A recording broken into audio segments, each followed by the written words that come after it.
स्वागत है आप सबका। आज हम एक चर वाले रैखिक समीकरणों पर आधारित कुछ और व्यावहारिक समस्याओं को हल करेंगे। आज हम कक्षा 8 की प्रश्नावली 2.4 के कुछ प्रश्नों को हल करेंगे। आइए देखते हैं। प्रश्नावली 2.4 का 5वां प्रश्न है, शोभो की माँ की आयु शोभो की आयु की 6 गुनी है। 5 वर्ष बाद शोभो की आयु उसकी माँ की वर्तमान आयु की 1/3 हो जाएगी, तो उनकी आयु ज्ञात कीजिए। आइए इस प्रश्न को हल करते हैं। तो इसके लिए हम मान लेते हैं शोभो की आयु x वर्ष है, क्योंकि हमें दिया हुआ है कि शोभो की माँ की आयु शोभो की आयु की 6 गुनी है। अतः शोभो की माँ की आयु, तो शोभो की माँ की आयु हो जाएगी x का 6 गुना कर देंगे तो 6x वर्ष हो जाएगी। अब हमें दिया है कि 5 वर्ष बाद शोभो की आयु उसकी माँ की वर्तमान आयु की 1/3 हो जाएगी। तो सबसे पहले 5 वर्ष बाद शोभो की आयु निकालते हैं हम। तो 5 वर्ष बाद शोभो की आयु कितनी होगी, उसकी वर्तमान आयु में 5 जोड़ देंगे, अर्थात x धन 5 वर्ष। अब हमें दिया है कि यह जो आयु है यह उसकी माँ की वर्तमान आयु की 1/3 है, अर्थात 5 वर्ष बाद शोभो की आयु बराबर 1/3 गुणा माँ की वर्तमान आयु। 1/3 को हम 1/3 लिखते हैं, तो अब इसमें हम लिख लेंगे 5 वर्ष बाद शोभो की आयु कितनी है, x धन 5 बराबर 1/3 ऐसी आएगा गुणा माँ की वर्तमान आयु कितनी है 6x वर्ष, तो गुणा 6x। अब हम देखते हैं यहाँ पर 1/3 से 6x में गुणा करेंगे। यहाँ जब दो भिन्नों की गुणा करते हैं तो हर से अंश को हम भाग कर सकते हैं। यहाँ हर में 3 है और अंश में 6 है, तो 3 दूनी 6 दो बार कटे गए, तो हमारे पास बचेगा x धन 5 ऐसी रहेगा। इधर आ जाएगा 1 गुणा 2x अर्थात 2x। अब हम क्या करते हैं, या तो 2x को पक्षांतर करके बाईं ओर ले आए या x को पक्षांतर करके दाईं ओर ले जाएं। तो x को पक्षांतर करके दाईं ओर ले जाते हैं, x यहाँ पर 5 में जुड़ा हुआ है तो इधर जाके 2x में से घटेगा, तो यह आ जाएगा 5 बराबर 2x ऋण x। इसको सरल कर लेते हैं, तो 5 बराबर 2x ऋण x, x का अर्थ है 1x, तो 2x में से 1x घटा देंगे तो 1x बचेगा अर्थात x बचेगा। इसको सीधा करके लिख सकते हैं, या x बराबर 5। तो इस प्रकार हमें x का मान प्राप्त हो गया है। अतः शोभो की आयु होगी, हमने इसको x माना था और x का मान 5 प्राप्त हुआ है, तो x का मान 5 रख देंगे अर्थात 5 वर्ष।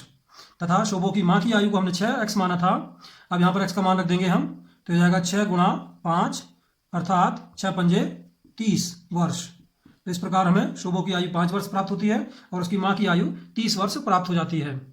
इसी अभ्यास का एक और प्रश्न लेते हैं। प्रश्न नंबर 10 है, अमन की आयु उसके पुत्र की आयु की 3 गुनी है।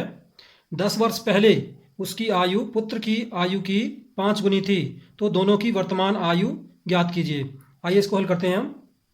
तो हम मान लेते हैं पुत्र की आयु x वर्ष है।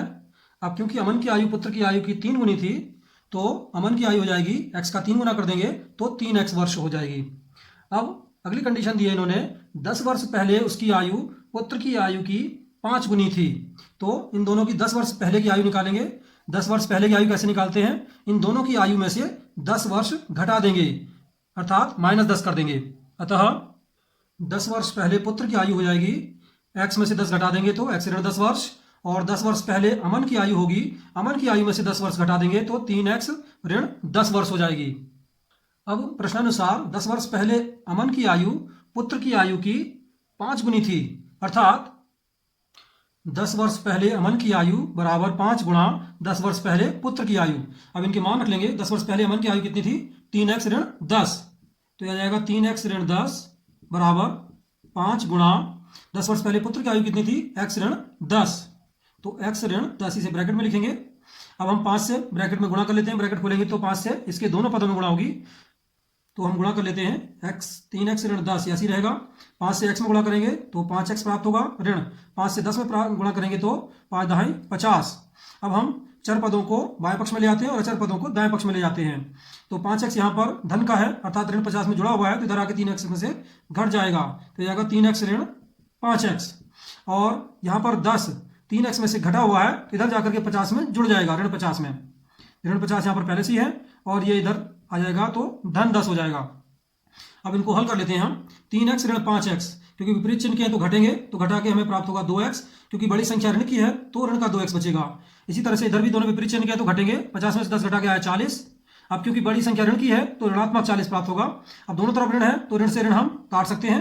अब 2 का पक्षांतर करके दाईं ओर ले जाएंगे तो x बराबर हमें प्राप्त होगा, क्योंकि 2 से x में गुणा हो रही है तो दाएं पक्ष में 2 से भाग होगा, अर्थात 40/2। इसको सरल कर लेते हैं हम, 2 से 40 को भाग करेंगे तो हमें प्राप्त होगा 20। अब x का मान हम ऊपर रख लेंगे तो हमें पुत्र की आयु और अमन की आयु प्राप्त हो जाएगी। अतः पुत्र की आयु होगी, हमने इसको x माना था और x का मान 20 आया है तो x के स्थान पर 20 रख देंगे तो यह जाएगा 20 वर्ष। इसी प्रकार अमन की आयु को हमने 3x माना था, अब इसमें x के स्थान पर 20 रख देंगे हम तो ये प्राप्त होगा 3 गुणा 20 अर्थात 20 दिया 60 वर्ष। अतः पुत्र की वर्तमान आयु 20 वर्ष होगी और अमन की वर्तमान आयु 60 वर्ष होगी। इसी प्रकार प्रश्नावली 2.4 के अन्य प्रश्न भी हम हल कर लेंगे। आइए अब प्रश्नावली 2.6 का प्रश्न नंबर 6 लेते हैं। हरी और हैरी की वर्तमान आयु का अनुपात 5:7 है। अब से 4 वर्ष बाद उनकी आयु का अनुपात 3:4 हो जाएगा। उनकी वर्तमान आयु ज्ञात कीजिए। आइए इस प्रश्न को हम हल करते हैं। हमें प्रश्न दिया है हरी तथा हैरी की वर्तमान आयु का अनुपात 5:7 है। तो यहाँ पर हरी की आयु को हम 5x और हैरी की आयु को 7x मान सकते हैं। अतः माना हरी की वर्तमान आयु 5x वर्ष है और हैरी की वर्तमान आयु 7x वर्ष है। अब प्रश्न में कहा गया था कि 4 वर्ष बाद उनकी आयु का अनुपात 3:4 हो जाएगा। तो सबसे पहले इनकी 4 वर्ष बाद की आयु निकाल लेंगे। 4 वर्ष बाद की आयु कैसे निकालते हैं? इनकी वर्तमान आयु में 4 जोड़ देंगे। अतः 4 वर्ष बाद हरी की आयु 5x धन 4 वर्ष हो जाएगी और 4 वर्ष बाद हैरी की आयु 7x धन 4 वर्ष हो जाएगी। अब प्रश्न में हमें दिया है कि 4 वर्ष बाद उनकी आयु का अनुपात 3:4 हो जाता है, अर्थात इन दोनों का अनुपात होगा 3:4। अर्थात प्रश्नानुसार इनकी आयु का अनुपात क्योंकि 3:4 है, अतः 5x धन 4 बटे 7x धन 4 बराबर 3/4। हम जानते हैं अनुपात को हम बटे के रूप में भी लिख सकते हैं। अब यहाँ पर हमें एक ही समीकरण इस प्रकार प्राप्त होती है कि इसमें बाएं पक्ष में भी एक परिमेय संख्या है और दाएं पक्ष में भी एक परिमेय संख्या है। जब इस प्रकार की कोई समीकरण होती है तो इसको सरल करने के लिए कैंची गुणा करते हैं, अर्थात 4 से इसके अंश में गुणा करेंगे और 7x धन 4 से इसके अंश में 3 में गुणा होगी, अर्थात हमें प्राप्त होगा 4 गुणा 5x धन 4 बराबर 3 गुणा 7x धन 4। अब 4 से ब्रैकेट के अंदर गुणा कर लेंगे, ब्रैकेट खोलेंगे तो 4 से इसके दोनों पदों में अलग अलग गुणा हो जाएगी।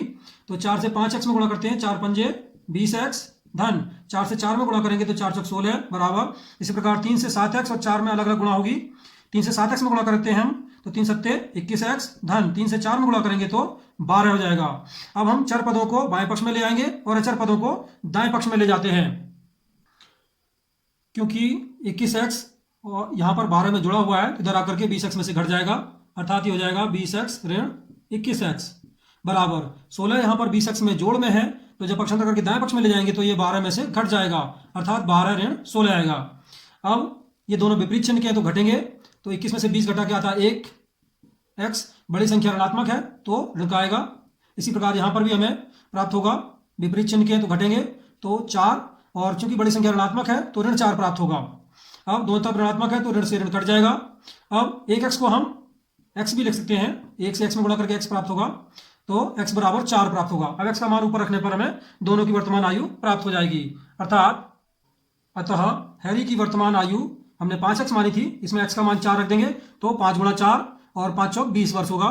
इसी प्रकार हैरी की वर्तमान आयु हमने 7x माना था, इसमें x का मान रख देंगे हम 4 तो हमें प्राप्त होगा 4 गुणा 7 अर्थात 28 वर्ष। तो इस प्रकार हमने हरी और हैरी की वर्तमान आयु ज्ञात कर ली। तो इस वीडियो में हमने एक चर वाले रैखिक समीकरणों के प्रश्न और उन पर आधारित व्यावहारिक प्रश्नों को हल किया है। इसी प्रकार से हम अन्य प्रश्नों को भी हल कर सकते हैं। यदि आपने इससे पहले के वीडियो नहीं देखे हैं तो इससे पहले के वीडियो जाकर देख सकते हैं। यदि आपको यह वीडियो पसंद आया हो तो इसे लाइक करें, शेयर करें और हमारे चैनल को सब्सक्राइब करें। धन्यवाद।